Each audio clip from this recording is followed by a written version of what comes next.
forgot I sent that picture, actually. I apologize. I don't have a slide for you, so you're going to have to listen to me. Sorry. So I called my dad the other night, and I was telling him about Crowbar Guy, who was on West Campus the other week. And I was like, yeah, there's just a dude running around with a crowbar. And I've been telling him recently about, like, I see people just, like, doing crack on the streets, like, in broad daylight, too. It's ridiculous. And he goes quiet for a moment, and he's like, you know, you fit right in there. Like, what? This is my son, a future pilot, and this is my daughter, a future meth addict who does stand-up in her spare time. But that does prove an interesting point of what I accept versus what my family accepts. Like cultural differences, because I'm from Texas, and I moved up here for college. So it's very different, in a couple of ways.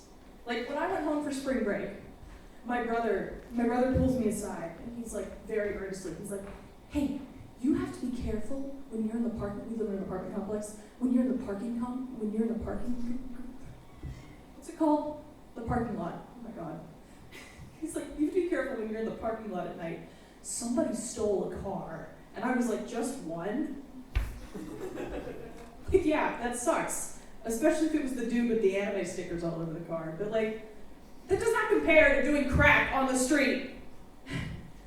Like, oh my God, I'm so sorry, guys. You're doing great. That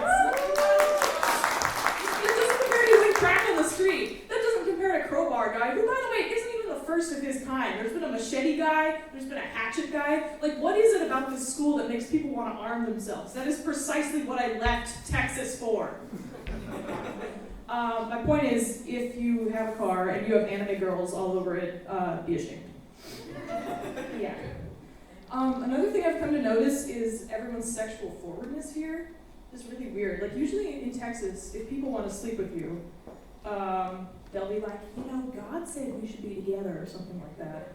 Or they'll, like, preface it with, like, a compliment or, like, you know, words. I was on the Ave the other day, and some dude was like, hey, tits, want to see my dick? Like,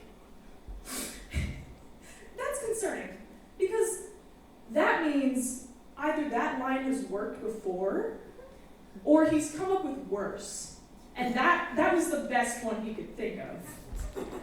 So anyway, I was like, yeah, if you want to see mine, and the conversation ended very quickly. To that end, people here really say what they mean, I've come to find. Like when my mom is very like, she beats around the bush a lot. She beats around the bush, she beats around the whole park. She'll look at me and she'll be like, you know, Target's having a sale today, which translates to like, hey, spawn of mine, clean up the kitchen, or I'll be more disappointed in you. Like, what the fuck kind of mental gymnastics is that? That is such an insane translation. My brain is working overtime every time I go home. Every time I go home. I have to live there for 4 months this summer. I'm gonna be brain dead. Can't wait. It'll be bliss. But here, if somebody's like, hey, Target's having a sale, then I know Target's actually having a sale, unless it's like some weird drug lingo, which I still haven't learned. And I probably should learn that if I want my dreams of being a meth addict to work out. That's all I have for you. Thank you.